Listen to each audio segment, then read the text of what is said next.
Today, the industry moves one step closer towards becoming the monocorp that makes all the games. This is CheckPoint.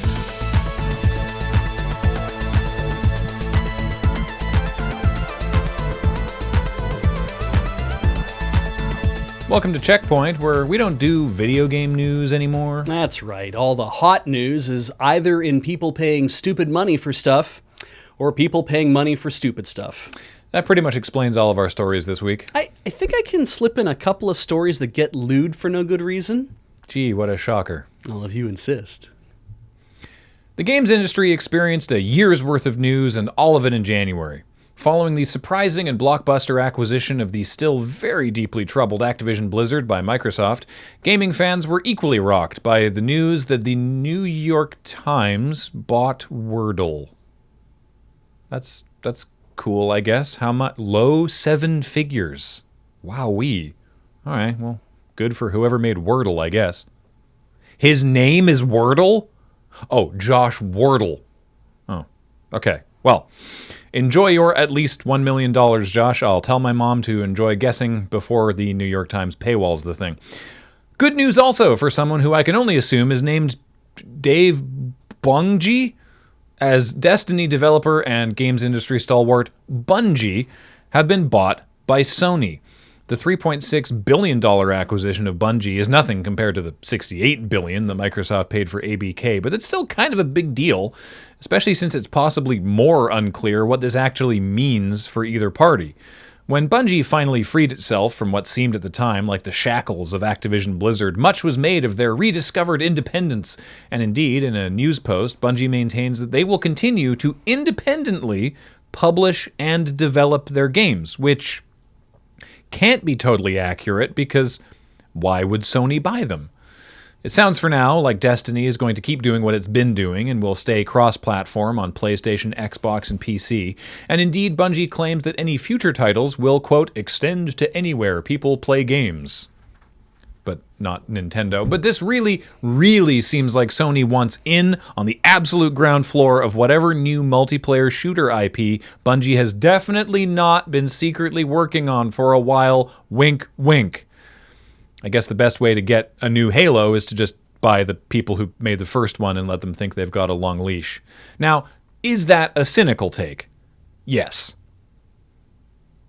Because it's video games. Why wouldn't it be?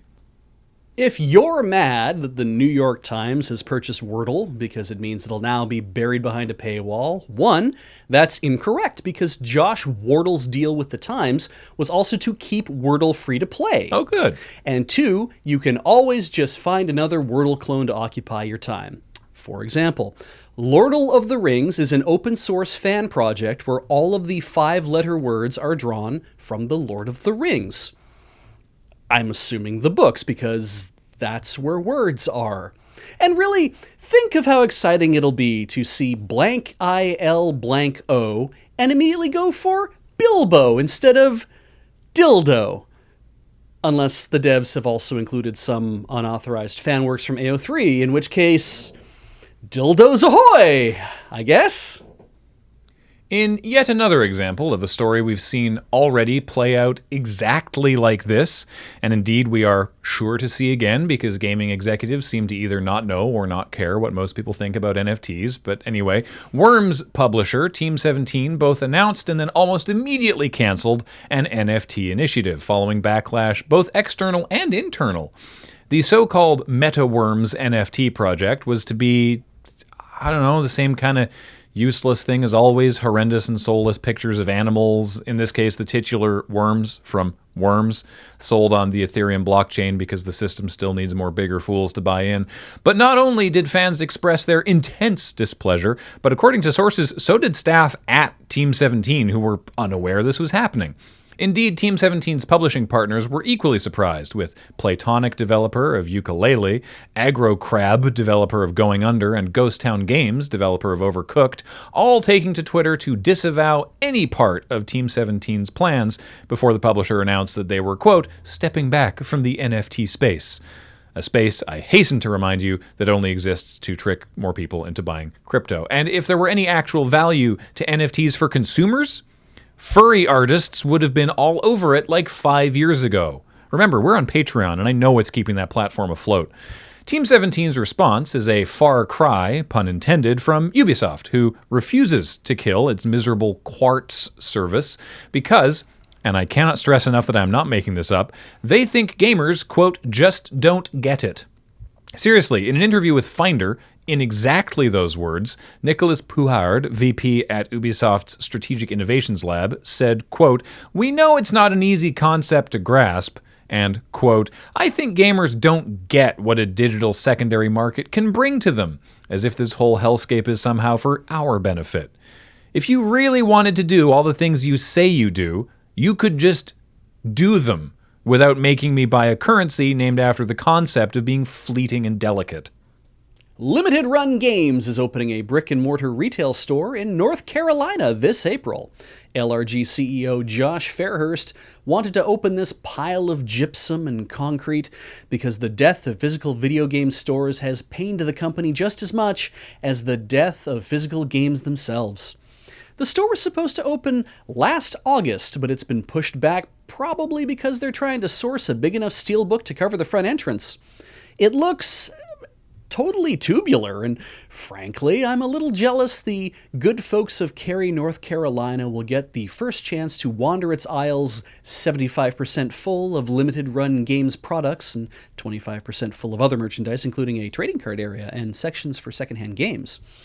But don't worry, like all limited release physical games, the store's wares will almost certainly sell out upon opening, and clever eBay entrepreneurs will be sure to pass on the markups to you. Still, I can't get this out of my head.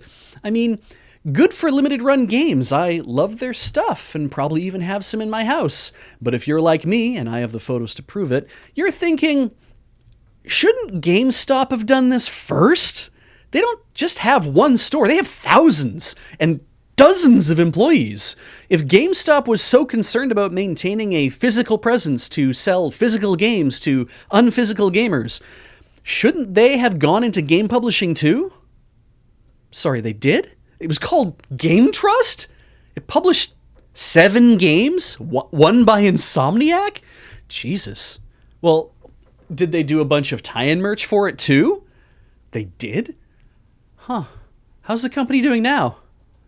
Oh, right, the grift. Well, good thing about Limited Run's devotion to the physical, you can't print out the blockchain. And even if you did, it'd probably be less harmful to the planet. Hey, Beach, could I ask you to straw man for me real quick? Oh, yeah, sure. When will you stop doing so many NFT stories? Thanks for asking. We'll stop talking about NFTs when gaming companies stop trying to ram them into our lives. When do you think that will be? I'm hoping for as soon as humanly possible. Next question. Why do you hate the game I like? Oh, no, I don't, but you love it, and I want to hurt you personally. I deserve that.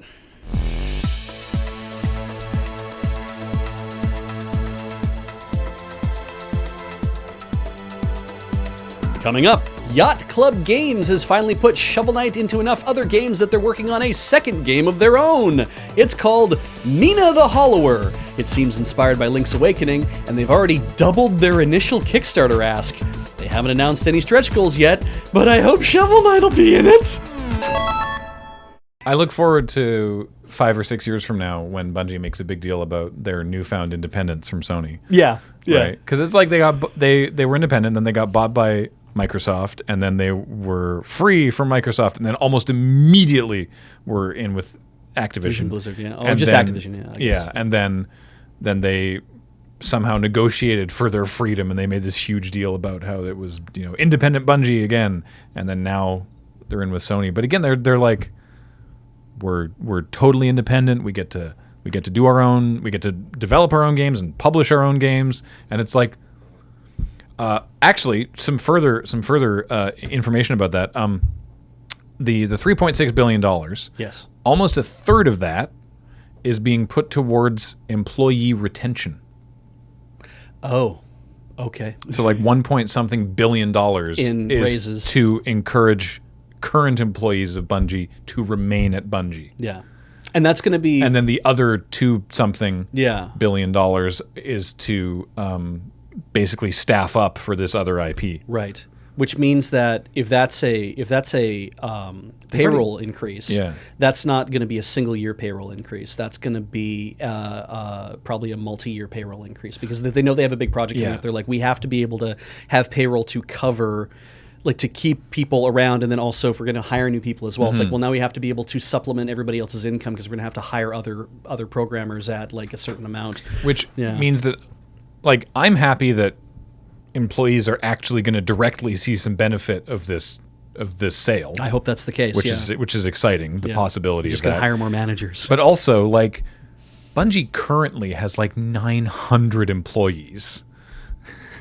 And it's like, how many more people do you need? Yeah, for a company that makes only a game right now, Yeah. a couple of games ultimately, it's like, 900 people working on all that. I don't know. Wow. But apparently they're a great place to work. Like, I know a lot of people personally who used to work at Wizards of the Coast and now work at Bungie. Yeah. And they've all spoken very highly of the company. And indeed, everyone seems pretty gunned about this purchase. So Sure, because the death of physical Gideo fame stores. Gideo Fames! Per that story about Wordle. Yes. My mom has in the past week really gotten into Wordle. Great. And I was walking around with my AirPods in, and I have it set to read me text messages. Oh, okay. Right. And so it's like, you've got a text message from your mom. I'm not going to read longer messages, but you can ask me to if you'd like. So I was like, yes, read me the message. And so Siri went, Wordle 229 4 of 6.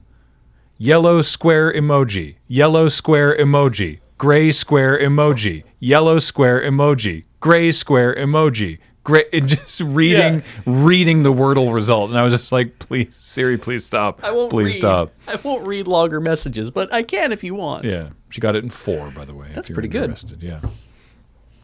So, Heather just got her second 2. oh. Yeah, so yesterday's the one at midnight. I guess so today she got in 2. And Nice. she's like, holy crap. Like, real excited. And I was like, great. That's awesome.